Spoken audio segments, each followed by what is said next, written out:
Robbie, POV. Kanina pa ako hindi mapakali. Paano ba naman kasi? Wala pang bride ko. Kanina pa ako tensyonado at sumabay pa talaga sa nararamdaman kong init ng panahon. Tagaktak na ang pawis sa aking noo dahil sa sobrang init.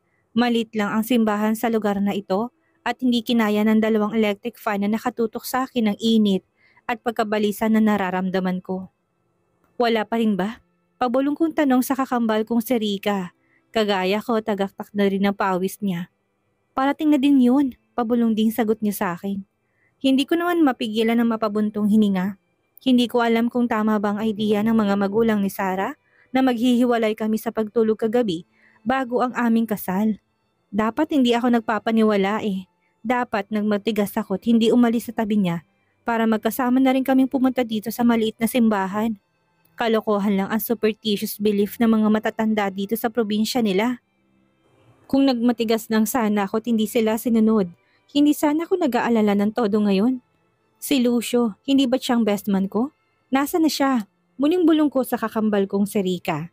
Natigilan naman ito't napansin kong pasimple niya ring inilibot ang tingin sa paligid. Hindi ko alam. Akala ko nandito na siya. Hindi na siya sumabay kanina sa amin eh. Hiniram niya ang big bike ni Aldrin at yun ang sinakyan niya. Bakit wala pa ba siya? Nagtatakang tanong naman sa akin ni Rika. Pakaramdam ko lalo tuloy akong pinagpawisan. Kaya hirap isipin na wala pa si Sarah tapos wala din si Lucio. Hindi ko tuloy mapigilang mapag-isip ng masama.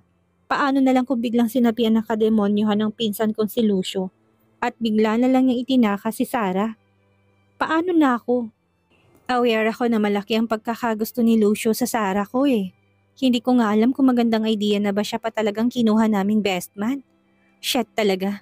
Huwag magkamaling agawin itong si Lucio ang babaeng pinakamamahal ko kung hindi maghahalo talagang balat sa tinalupan. Akong nagawagi sa puso ni Sarah kaya dapat lang na sa akin lang siya. OMG! Hindi kaya magkasama si Lucio at si Sarah ngayon, narinig kong sambit ni Rika. Hindi ko naman mapigilan ang mapakuyom ng aking kamao. Mga hakbang na sana ako paalis nang maramdaman kong paghawak ni Rika sa kamay ko. Nagbibiro lang ako. Wala kang dapat na ikatakot dahil nandyan ang best man mo. Mukhang tumambay lang sa labas eh. Nakangiting bigkas na kakambal ko sabay turo sa paparating na si Lucio.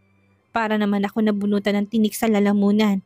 Masaya na ako dahil hindi naman pala kasama nitong si Lucio ang bride ko. Mag-uumpisa ng seremonya. Parating ng bride. Seryoso pang bigkas na makalapit sa amin si Lucio.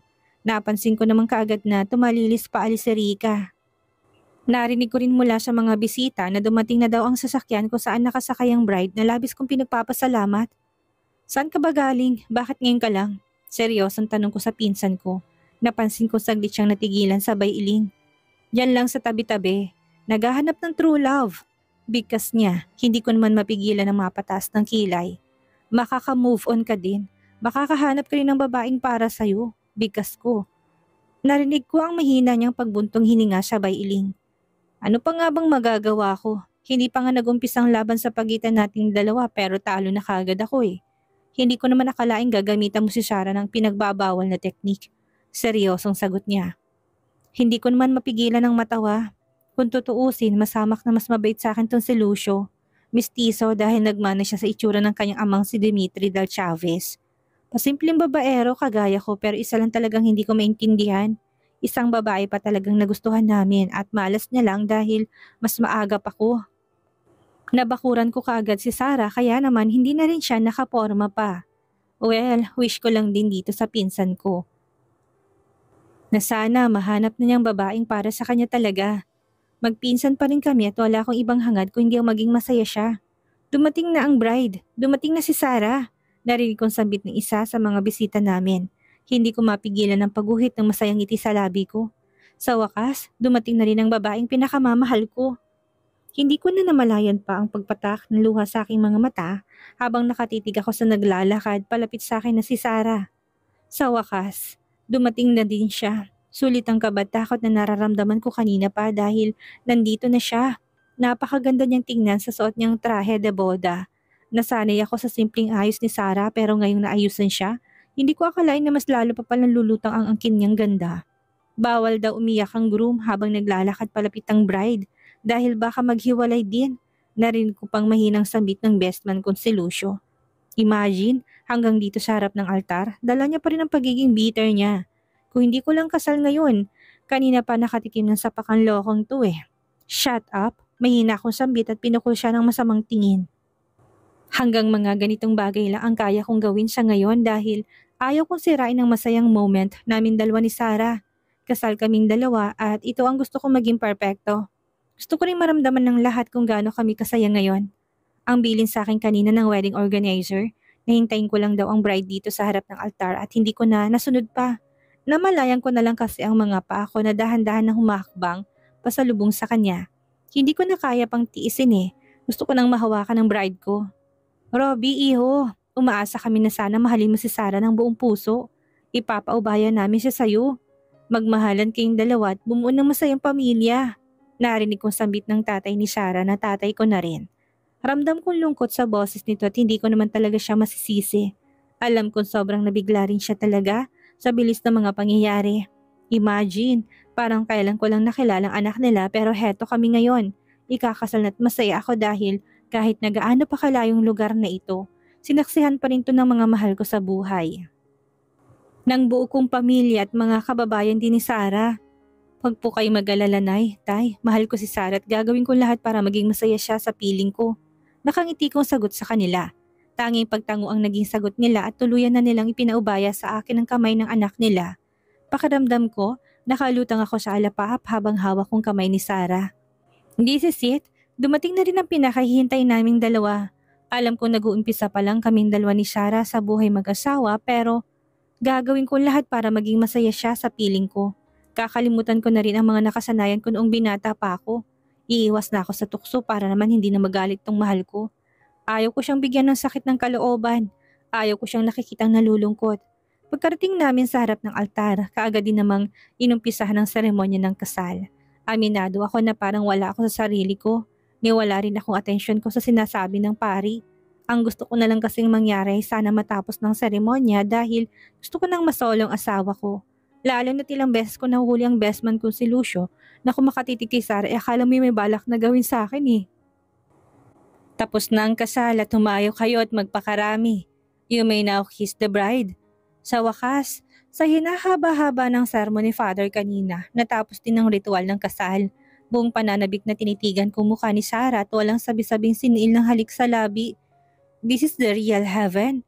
Ang matikman ang labi ng pinakamamahal kong asawa. Sa wakas, officially na sa akin na siya. Maraming testigo at walang sino man ang pwedeng umagaw sa akin sa babaeng ito.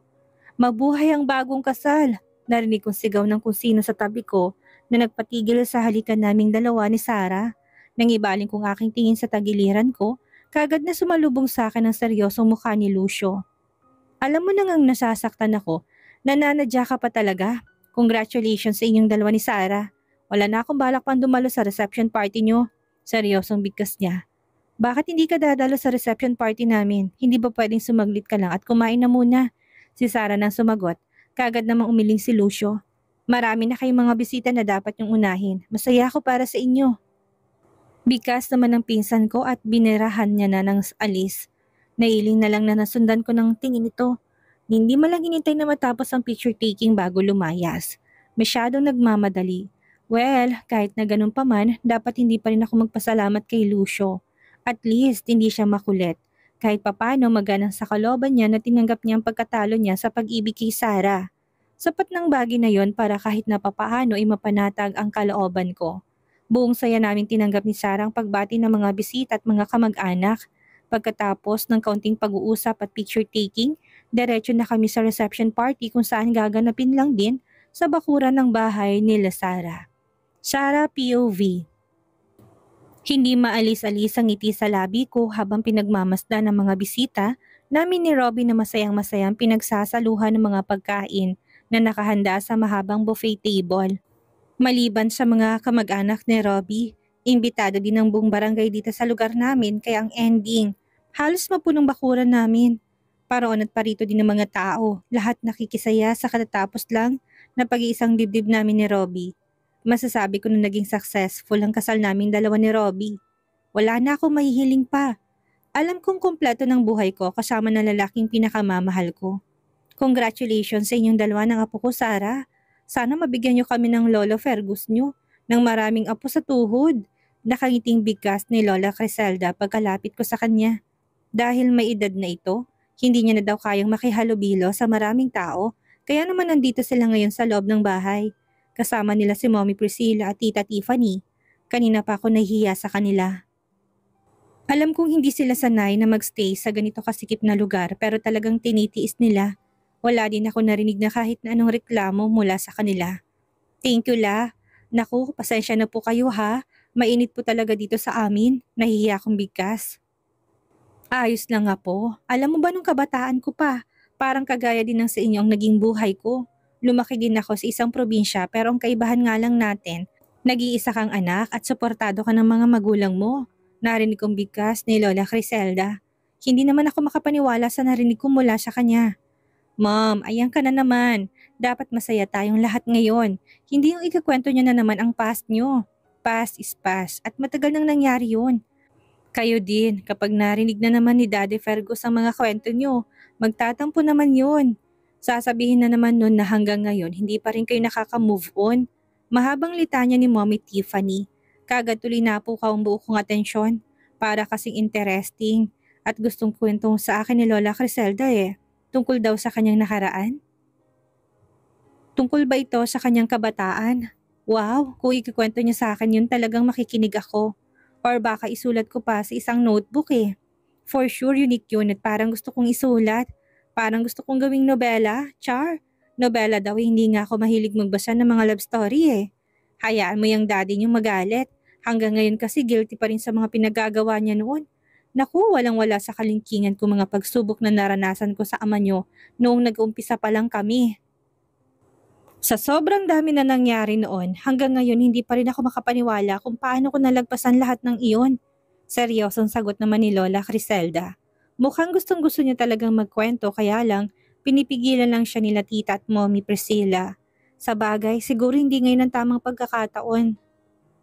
Marami pa namang araw na makakausap ko siya kaya ayos lang. Malalaman ko din ang likod sa love story nilang dalawa ni Lolo Fergus. Huwag kayong mag-alala la. Akong bahalang magkwento kay Sarah sa love story niyong dalawa ni Lolo Ryder. Singit naman ni Robbie habang naglalakad palapit sa amin. Pawis na ito at namumula na rin ang muka. Kaharap niya kasi sa mahabang mesa kanina sila Tito Dimitri, Daddy Cedric, Lolo Fergus, tatay at ilang pang mga bisita habang umiinom ng alak. Sus, ako nang bahalang magkwento sa kanya dahil baka kapag ikaw ang gumawa, may dagdag bawas na. Siya nga pala, hindi pa ba kayo aalis? Mamayang alas 9 ng gabi ang flight niyo patungong Japan. Seryosong sagot ni Lola Criselda. Kagad naman kami nagkatinginan ni Robbie. Trip to Japan ang isa sa mga regalo ni Lola Criselda at Lolo Fergus sa amin kaya lang hindi naman nila sinaalang-alang kung gaano kami kalayo sa Manila. Mamayang alas 9 ng gabi na kagad ang schedule namin papunta doon. At wala kaming choice ni Robbie kung hindi ang umalis na ngayon para makahabol sa flight. Mabuti na lang talaga't may sariling chopper ang pamilya kung hindi wala talaga. Sayang ang ticket or hindi kaya kailangan pang i-rebook. First time ko pa namang lumabas ng bansa at excited din talaga ako. Mabuti naman at pinaalala nyo la. The best po talaga kayo. Nakangiting sagot ni Robbie at talagang pinupog niya ng halikang lola niya sa pisngi. Hindi tuloy namin mapigilan ng matawa. Sa nakikita ko ngayon, mukhang makalola pala tong asawa ko. O siya, sige na, umalis na kayo. Kami nang bahala dito. Mag-ingat kayo sana sa pagbalik niyo ng Pinas ay may laman na yung tiyan ni Sarah. Congratulations sa inyong dalawa. Nakangiting sambit naman ni Mommy Priscilla. Isang masayang pagtango ang naging sagot namin ni Robbie bago kami lumapit kina nanay at tatay para magpaalam na rin na muna sa kanila. Pagkatapos ng ilang minutong paalaman, kagad na kaming umalis ni Robbie at diretso sa helipad ng mga Montelibano, kung saan naghihintay sa amin ang sasakyan naming chopper pabalik ng Manila. Dahil gahol sa oras, ilang pirasong damit lang din ang dala naming dalawa ni Robbie. Sa Japan na lang daw kami bibili ng lahat ng mga kakailanganin namin. Wala namang problema dahil mayaman naman itong asawa ko. Alam ko mag-e-enjoy talaga kami sa honeymoon naming ito. Hindi mawala-walang ngiti sa labi ko at lalong dumoble ang tuwa na nararamdaman ko dahil kahit papaano, nakahabol kami sa flight. Pagdating ng Japan, diretso kami ng hotel para makapagpahinga na muna. Pareho kaming pagod dahil sa isang buwan din na paghahanda sa kasal naming dalawa. Kaya ngayong tapos na ang kasal, wala kaming ibang gusto ko hindi ang magpahinga, mamasyal at bumuo ng masasayang alaala. Susulitin namin ang mga oras na magkasama kami. I love you, mahinang sabit ni Robbie sa akin habang makayakap kami sa ibabaw ng kama. I love you too, Robbie. Salamat dahil dumating ka sa buhay ko. Nakangiti ko ring sagot sa kanya sabay yakap ng mahigpit. Gustong gusto ko talagang maramdaman ang init na nagmumula sa kanyang katawan. Yun nga lang, ang inaasahan naming masayang pamamasyal sa Japan na hindi nangyari. Ewan ko ba, pagkagising ko kasi kinaumagahan, bigla na lang ako nakaramdam ng pagkahilo. Iniisip naming dalawa na siguro dala lang ng pagod kaya naman maghapon na wala kaming ginawa kung hindi ang magstay lang sa loob ng hotel.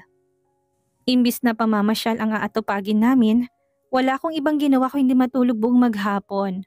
Pangalawang araw namin sa Japan nang wala akong ibang ginawa kung hindi ang sumuka na sumuka.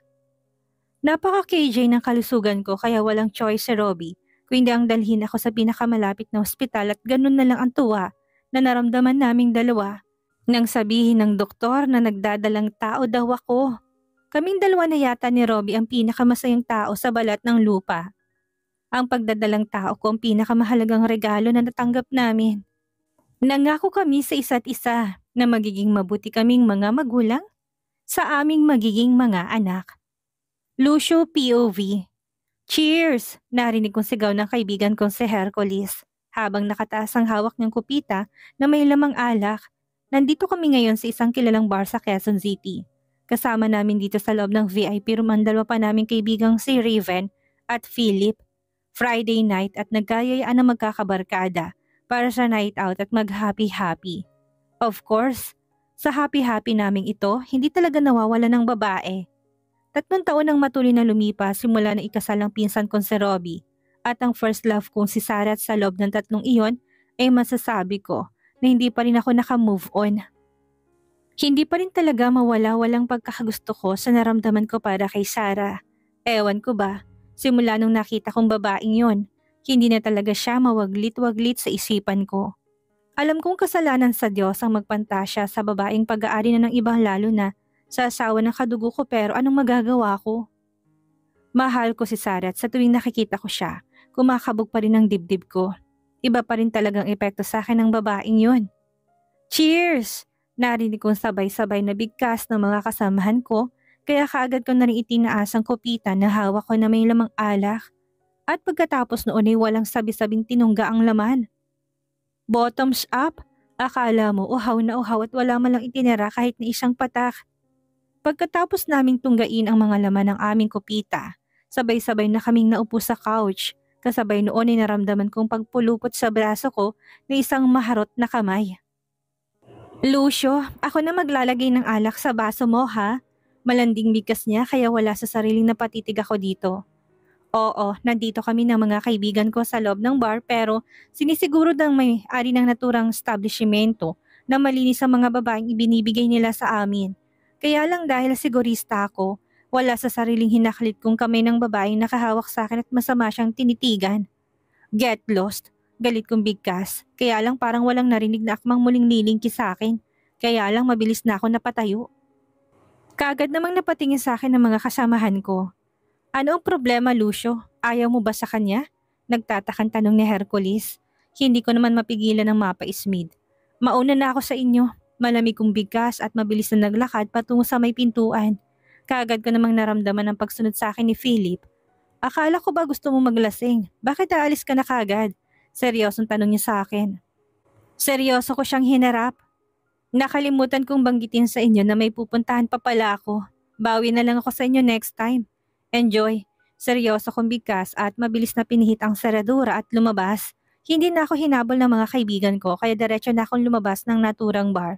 At sinalubong naman ako ng 2 tao na palaging nakasunod sa akin kahit saan man ako magpunta. This way, boss. Bigkas ng isa sa kanila. Hindi ko mapigilan na mapabuntong hininga at kaagad nang nagpatiuna sa paglalakad. Simula noong naging broken-hearted ako, wala nang ginawang mga magulang ko kung hindi ang pasundan ako kahit saan ako magpunta. Kung mayaman ang pinsan kong si Robbie, masamak na mas mayaman ang mga magulang ko. At dahil yun sa masipag kong ama na walang ibang inatupag kung hindi ang magparami ng pera. Gayunpaman kahit na ganun ang ama kong si Dimitri Del Chavez, Hindi pa rin naman siya nawawala ng time sa amin. 5 kami magkakapatid at lahat kami walang reklamo. Kung pagmamahal at time ang pag-uusapan at doon ako bilib kay daddy. Kahit na gaano pa kaabala sa negosyo, talagang first priority niya kaming pamilya niya. Pagdating sa nakaparadang kotse, kaagad ko pinagbuksan ng isa sa mga tauhan ng pintuan kaya mabilis na akong sumakay. Parente ako naupot sinandal ang aking ulo sa malambot na headrest. Medyo na parami ng nainom ko kanina at nakaramdam na naman ako ng pagkahilo. Sir, tumawag nga po palang mami niyo sa akin kanina. Narinig kong sambit ni Manong Artemio, ang aking personal driver. Sinabi mo ba kung nasan tayo? Seryosong tanong ko. Malalaman at malalaman niya rin naman po kasi boss eh. Sagot niya naman sa akin. Hindi ko naman mapigilan na mapabuntong hininga. Hindi na ako umimik pa. Yes, totoo naman talagang sinabi ni Manong Artemio. Malalaman at malalaman ni Mommy kung saan ako nagpupunta at sure ako na hanggang ngayon gising pa rin yon para hintayin ang pagdating ko. At tsaka ko na sermon ng abutin ko nito mamaya. Ito din ang isa sa mga reason kung bakit ayaw ko magstay sa labas ng matagal dahil alam kong walang balak matulog ang pinakamamahal kong ina hanggat hindi kami kompleto sa bahay.